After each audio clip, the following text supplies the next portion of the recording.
जयपुर से खबर। करनी विहार थाना पुलिस की कार्रवाई सामने आई है। 2 नशा तस्करों को पुलिस ने गिरफ्तार किया है। मादक पदार्थ और 17,000 रुपए बरामद किए हैं। वारदात में इस्तेमाल स्कॉर्पियो को भी जब्त किया है। एडीसीपी वेस्ट आलोक सिंघल के निर्देश पर यह कार्रवाई। थाना अधिकारी महावीर सिंह यादव ने कार्रवाई की। पुलिस आरोपियों से लगातार पूछताछ कर रही है।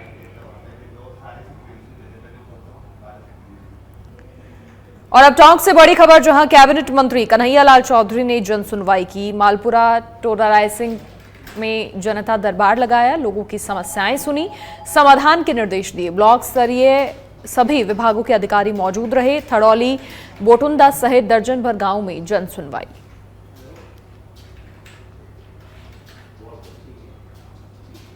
और कोटपूतली की बानसूर थाना पुलिस ने भी बड़ी कार्रवाई की, जहां पुलिस ने स्वास्थ्य के साथ खिलवाड़ करने वाले दूध डेयरी बूथ संचालक को गिरफ्तार किया है।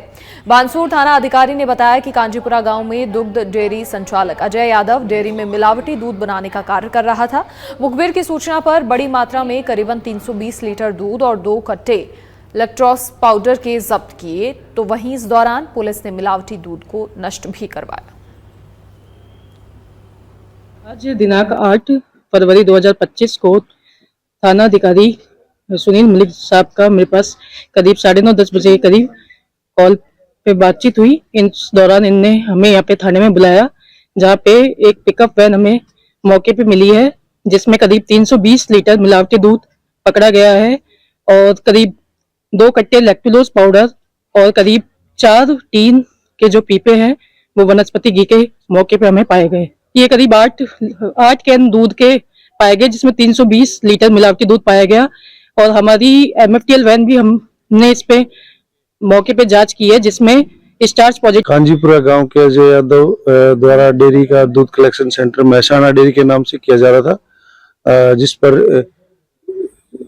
हमारे मुखबिर तंत्र द्वारा सूचना दी कि ये दूध में मिलावट करके बेच रहा है, जिससे आम जन के स्वास्थ्य के साथ खिलवाड़ हो रहा है और लोगों की जान को खतरा है।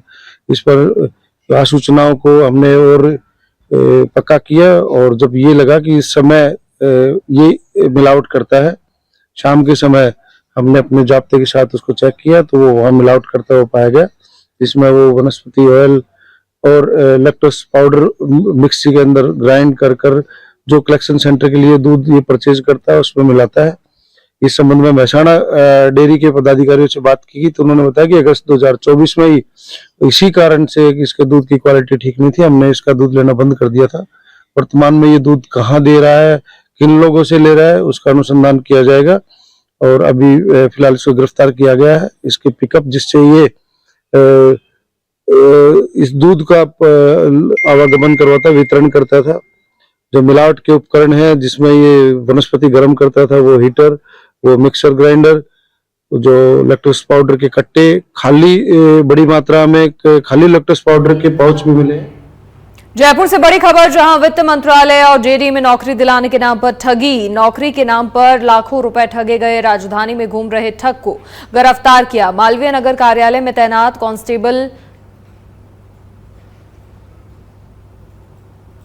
ने ठग का पीछा किया।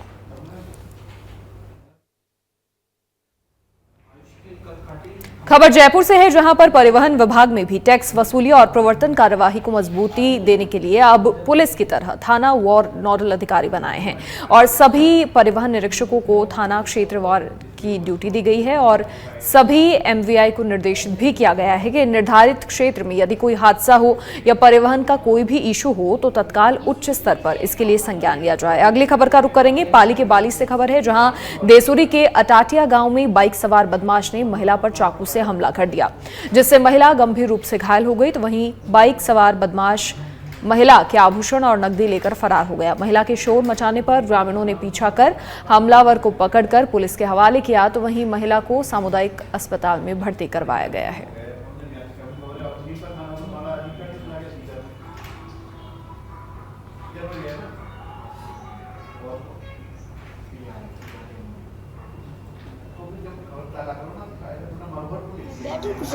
की जगह बेना अच्छा बेना कर बेने मैं हनोन करे मैं कपड़ा पा पेरू जतरे से आयो मन के डोकरी तू का करे હું બોલી કોને પછી वो આવ્યો सा અને મારા સાથે મારો પગ દીધો ને પછી મને આડી નોકી આડી નોક તો इसने कंटिन्यू रास ले गला में मेरे होना रहे तो वे वन खोसिया रोड माते जतरे बजे मैं बोलणो कोनी मैं बैठी हुई ने इसको खबर पाली के सुमेरपुर से है, जहां पर ब्यावर पिंडवाड़ा नेशनल हाईवे पर दो ट्रक की आमने सामने भिड़ंत हुई। भिड़ंत से ट्रकों में आग लग गई।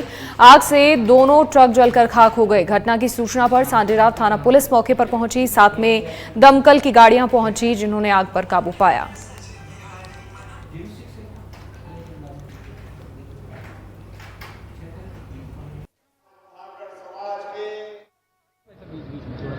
आदरणीय भजनलाल जी शर्मा का मैं इस हाड़ौती की धरती पर हार्दिक अभिनंदन करता हूं, स्वागत करता हूं। ये हाड़ौती का एक गढ़ जिसमें लंबे समय तक लोकप्रिय किसान के बेटे आदरणीय भजनलाल जी शर्मा का मैं इस हाड़ौती की धरती पर हार्दिक अभिनंदन करता हूं, स्वागत करता हूं। ये हाड़ौती का एक गढ़ जिसमें लंबे समय तक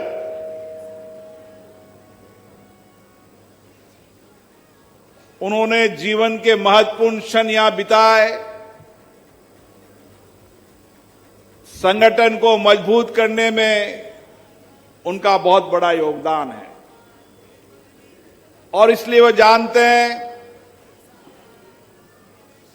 कि धाकड़ समाज ऐसा समाज है जो कठिन परिश्रम करता है, कड़ी मेहनत करता है,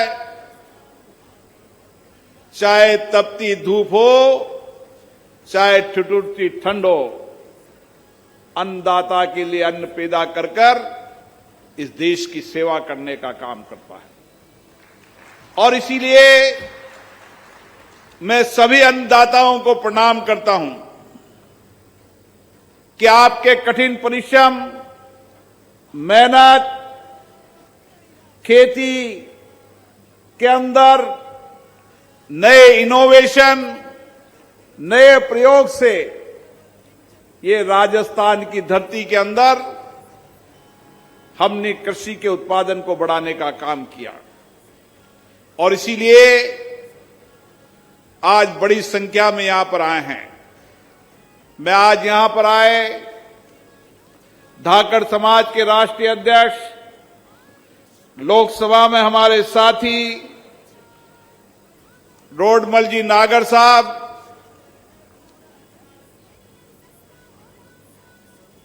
इस क्षेत्र के लोकप्रिय नेता ऊर्जा मंत्री हीरालाल जी नागर साहब,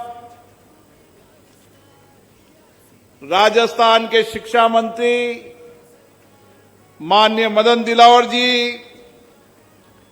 हेमराज नागर जी, नरेंद्र शिवाजी जी, सुरेश धाकड़ जी, चिकित्सा मंत्री महोदय मध्य प्रदेश के संदीप शर्मा जी, कल्पना देवी जी, सुरेश धाकड़ जी, आज मुख्यमंत्री जी को सुनने आए हैं।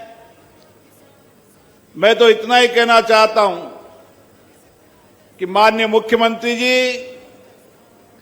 ये किसान के वो पुत्र हैं जिन्होंने हाड़ौती और राजस्थान के अंदर किसान और खेती कैसे की जा सकती है, इसके लिए इनकी प्रेरणा से उस गांव के अंदर कृषि की उन्नति और प्रगति हुई। भगवान धनीधर की तरह हल लेकर इन्होंने धरती मां की सेवा करने का काम किया। इन्होंने धरती मां के अन्नदाता के रूप में देश के अंदर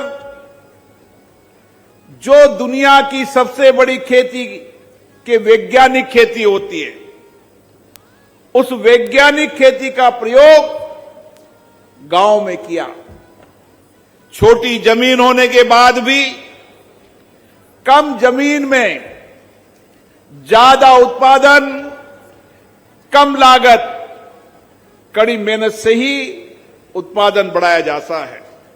और जिस गांव के अंदर भी धाकड़ समाज के लोग रहते थे, उन धाकड़ समाज के लोगों ने खेती के नए इनोवेशन प्रयोग कर उस गांव में रहने वाले किसानों को नई खेती करने का, नए खेती के इनोवेशन करने की प्रेरणा देने का भी काम किया। यह समाज एक ऐसा समाज है जो अनुशासित है, आध्यात्मिक है, राष्ट्रभक्ति का है, और जिस गांव में भी रहता है सद्भावना के साथ आध्यात्मिक धर्म और संस्कृति की पालन करते हुए उस गांव के अंदर समाज सेवा का काम भी करता है। चाहे कोटा की धरती हो, चाहे बूंदी हो, चाहे बारा हो, चाहे झालावाड़ हो, चाहे चित्तौड़ हो, चाहे बिजोलिया हो, चाहे मुख्यमंत्री जी आपका इलाका भरतपुर हो, कोई भी क्षेत्र हो, उस क्षेत्र के अंदर अगर कहीं भी धाकड़ समाज का व्यक्ति है तो खेती खलियान में नए प्रयोग, सामाजिक सद्भावना, आपदा संकट के समय संपूर्ण समाज को लेकर चलना और समर्पण पर समाज सेवा का काम करना। यहां पर जो धरीधर भगवान है, उस भवन के अंदर भी सभी समाज के लोग यहां पर कार्यक्रम करते हैं। वहां पर सेवा का काम होता है और हर गांव के अंदर, हर ढानी के अंदर, छोटे छोटे गांव ढानी के अंदर भी आप इनकी जिंदगी को देखेंगे। खुद अपने हाथों से खेती करते हैं, खुद अपने हाथों से अभी भी कड़ी मेहनत करते हैं। बदलाव हुआ है, शिक्षा के अंदर भी बदलाव हुआ है, लेकिन शिक्षा के साथ साथ आज भी इन्होंने जमीन की खेती करना नहीं छोड़ा और हमेशा धरती मां से इनका प्रेम, धरती मां को धरती मां मानना और उसके अंदर अन्न पैदा कर देश और राष्ट्र की सेवा करना। और यहां के नौजवान देश की रक्षा का काम भी करते हैं। मुझे याद है यहां के नौजवान पिताजी अगर अन्नदाता के रूप में गांव के अंदर अन्न का पैदा करने का काम करते हैं, बेटा दूर दराज शहर में आकर शिक्षा संस्कार प्राप्त करता है। लेकिन जब शहर में आकर शिक्षा संस्कार भी प्राप्त करता है तो भी उसका जुड़ाव हमेशा जमीन से रहता है।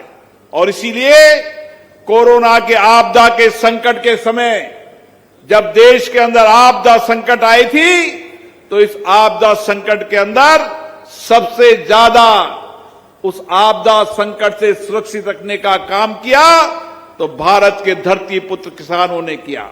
और आज मैं यहां पर पधारे सभी धाकड़ समाज को एक ही निवेदन करना चाहता हूं। अब समय बदलाव का आ गया है। देश के कृषि मंत्री भी आपके समाज के हैं। भारत को अगर आगे बढ़ाना है, भारत को प्रगति की ओर ले जाना है, भारत को समृद्ध और कुशल बनाना है, तो जब तक देश का किसान समृद्ध कुशल नहीं होगा, भारत आगे नहीं बढ़ सकता। इसलिए सारे समाजों में आपकी जिम्मेदारी है कि आप खेती खलियान के अंदर नए इनोवेशन, नए प्रयोग, नए वैज्ञानिक खेती कर अन्नदाता को एक नई दिशा देने का काम करें। अन्नदाता कम लागत ज्यादा उत्पादन कर इस देश की सेवा करने का काम करें। और इस सम्मेलन के माध्यम से इस संकल्प के साथ हम जाएं कि राजस्थान का किसान देश के अंदर वैज्ञानिक और नई खेती की नई दिशा देगा। और ये दिशा बननी चाहिए हाड़ौती की इस धरती से। मैं माननीय मुख्यमंत्री जी का भी बहुत बहुत धन्यवाद देता हूं कि वह किसान के बेटे के रूप में किसान की दर्द और पीड़ा को जानते हैं। और इसीलिए उन्होंने विधानसभा में कहा था, इस राजस्थान का किसान सबसे समृद्ध कुशल किसान होगा और समृद्ध कुशल किसान बनाने में आप लोग सबसे ज्यादा अन्य किसानों की प्रेरणा के स्रोत बनेंगे। पुनः हाड़ौती से आए